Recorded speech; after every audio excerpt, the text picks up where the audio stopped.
Welcome to Chevron Volunteer Week Nonprofit Partner Online Training, which will give you the essential information needed to prepare for your Chevron Volunteer Week activities. As in the past, Chevron Humankind continues to partner with the Volunteer Center of the East Bay, who is also helping conduct this training today and will help manage this event for Chevron and all of the nonprofits involved in the East Bay. Please note that upon completion of this Chevron Volunteer Week training, you will be prompted to take a short survey on this information. You must complete the survey in order to receive the documents and participate in Chevron Volunteer Week. We are looking forward to another successful year. At Chevron, our culture embodies safety, and we practice by kicking off meetings and events with safety moments. It is our expectation that a safety moment will be incorporated into Chevron Volunteer Week activities as well. In fact, safety preparation begins before the project day. You will want to consider possible safety issues before submitting your project and how you can provide a safe environment. To give you an example of how it is done, we are going to walk you through one now.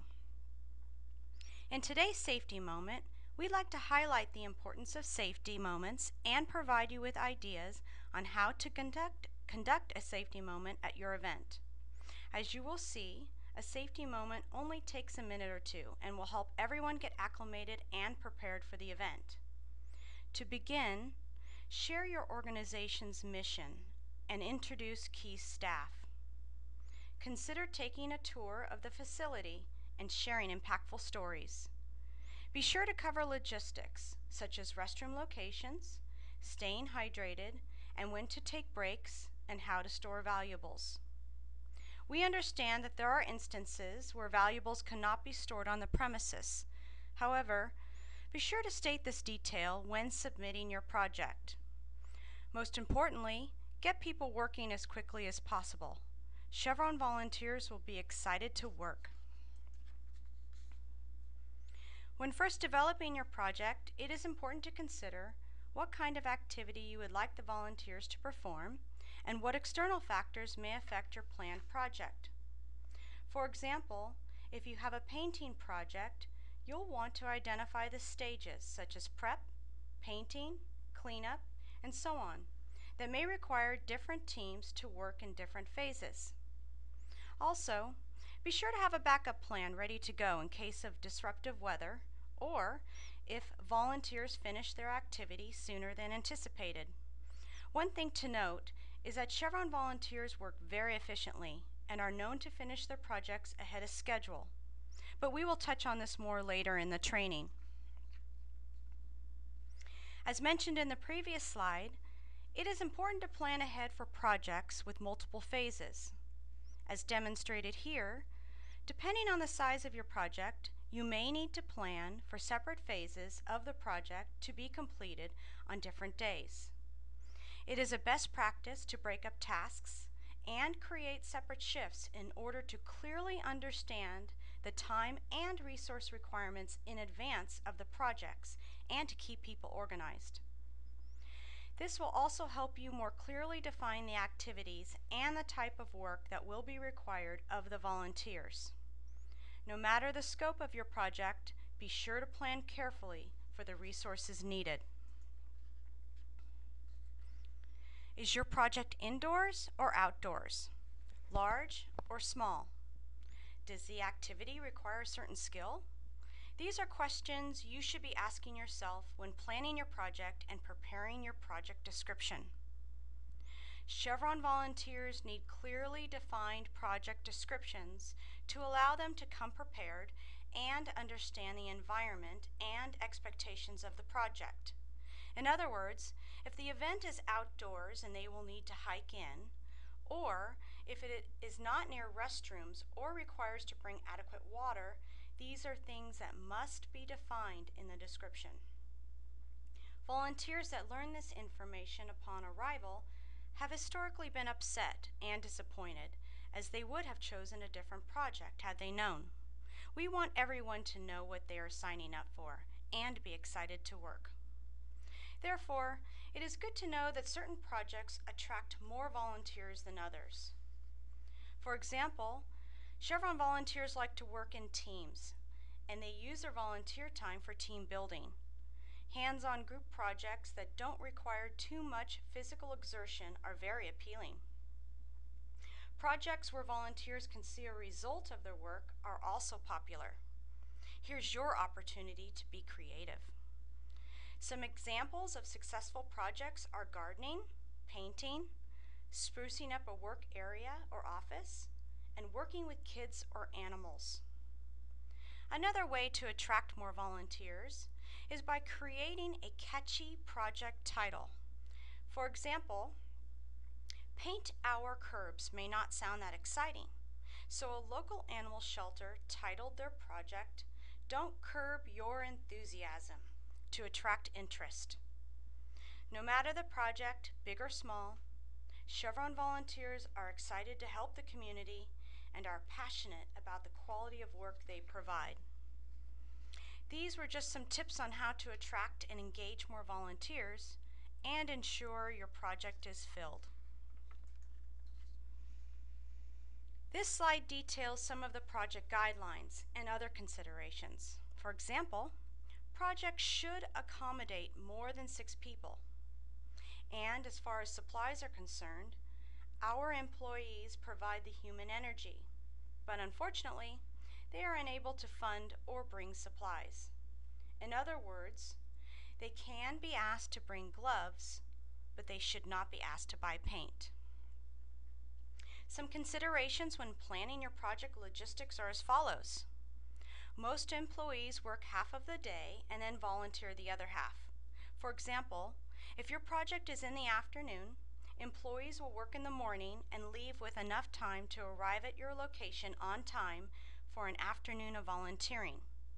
Because of this, afternoons are especially popular. Historically, Tuesday through Thursday projects are extremely popular. Please also remember that depending on the day of the week, you may need to take note of special considerations. Thursday afternoons are attractive for the reasons mentioned earlier, while Saturday mornings are more popular with people who want to bring family to volunteer. These are some strategies for developing a successful project. This slide can be used as a checklist when communicating with your Chevron project leader. For example, be sure to run through the project from a volunteer's perspective and create a project preparation checklist. Buy all necessary supplies, snacks, name tags, signage, and so on. Remember, disruptive weather or swift working volunteers may impact the project plan. Therefore, have a backup plan ready. Don't forget to communicate your planning process with the Chevron project leader. And please note, not all projects go to Chevron teams. Chevron will be running weekly reports to determine projects that are not chosen or that do not have enough volunteers. In the event that this happens to your project, the Volunteer Center of the East Bay will contact you and try to find another company or group of volunteers who are interested in filling the project. Now I'd like to turn it over to the Volunteer Center of the East Bay, who will cover the project submission. Thank you. Keep in mind that we share these basic project guidelines as most projects can fit in these parameters. But please also understand that other projects, such as full-day projects, can still be successful. When using the Volunteer Center of the East Bay site to register your project, please note that the event is Corporate Caring Volunteer Week. This training is specifically addressing Chevron Volunteer Week and Chevron volunteers that will take part in Corporate Caring Volunteer Week. We will briefly cover the project submission process via the website in the next few slides, and then, if you need further information or are a first-time participant, we recommend watching the more in-depth demo provided in the toolkit.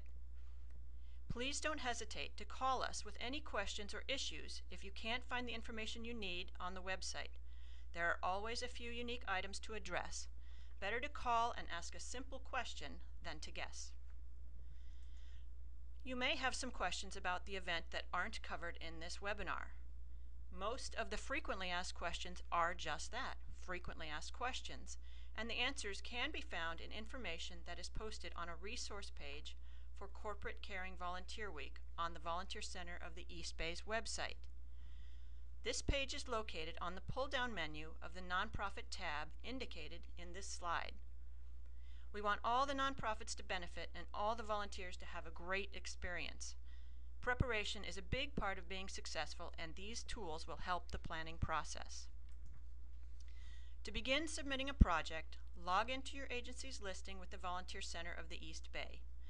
To do this, go to volunteereastbay.org and click on the Login Register tab of the pull-down menu on the For Nonprofits tab. You will need to enter your agency's name and password to log in. If you are a current member with the VCEB, you can begin to add the project right away. Once you have logged in, the project submission link will be displayed on your home page, as you will see in the next screen. If your organization is not yet registered with the Volunteer Center site, please select the Not Registered option and complete the registration process. If your organization has been active on the site in the past and is no longer a member, please contact the Volunteer Center of the East Bay to activate your listing for Corporate Caring Volunteer Week participation. Contact information will be shared at the end of this presentation. Once you are logged in, click the Add a Project link indicated at the bottom of your home page. Follow the on-screen instructions to add the project. There will be several fields to complete over several pages. You will enter information like the project title, description, whether it is indoor or outdoor, how many volunteers are needed, and so forth. The project registration checklist is a valuable prep and planning tool. If you have completed the project registration checklist prior to beginning online submission, the whole process should take about 5 to 10 minutes. Many of the questions simply require checking a box. Once the project description selection is complete, the system will then prompt you to add dates and times when the project is offered. Projects can be offered more than once, but you will need to add at least one time slot for the project. Please note, if you submit your project for multiple days and/or times, we will recruit volunteers for all of the multiple shifts and times.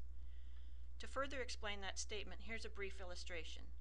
If time slots are entered for a park cleanup day on Monday and Wednesday, the project will be open for registration on Monday and Wednesday, and participants could fill both shifts.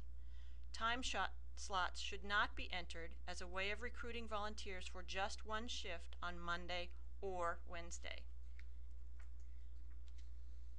When the submission process is completed, you will arrive at a screen that reads Time Slot Completed at the top in bold as displayed on this slide. Your project is not completely submitted until you have added at least one time slot for each time the project is available. From here, there are a few options. If you want the same project to be offered on multiple days, click on Add Another Time Slot. If you would like to add more projects, click on Add a New Project for Corporate Caring Volunteer Week and continue with the same process. Organizations are welcome to submit more than one project. If you are submitting just one project at just one time, you have completed the process. Congratulations. After the project has been submitted, the project details can be viewed by selecting the Events tab on your home page on the Volunteer Center website. Once we have reviewed the projects, the Volunteer Center of the East Bay will send an email letting you know if your project has been approved. If there are any clarifications needed or other questions, we will be in touch. We will let you know if Chevron teams have signed up for your projects in midsummer. You can refer to the calendar that will be sent to you for dates so that you will have time to prep for volunteers. Project submissions typically start mid-May and close in mid-June. Specific dates for this year will be provided after completion of your survey. Communication is key. Thanks for participating in Chevron Volunteer Week, and now back to Chevron to wrap up. Thank you. You will receive the toolkit materials listed on this slide via email after you finish this presentation and complete our brief survey. You must complete the survey in order to receive the documents and be authorized to submit a project for Chevron Volunteer Week. Please note, if this is the first time you've submitted a project, we suggest you watch the video included in your toolkit, which will demonstrate each step of the project submission in depth. If you have additional questions or need help of any kind, please contact the Volunteer Center of the East Bay. Their website and phone are provided on this slide. We would like to thank you for joining us today, and we are excited to be a part of another memorable and successful Chevron Volunteer Week.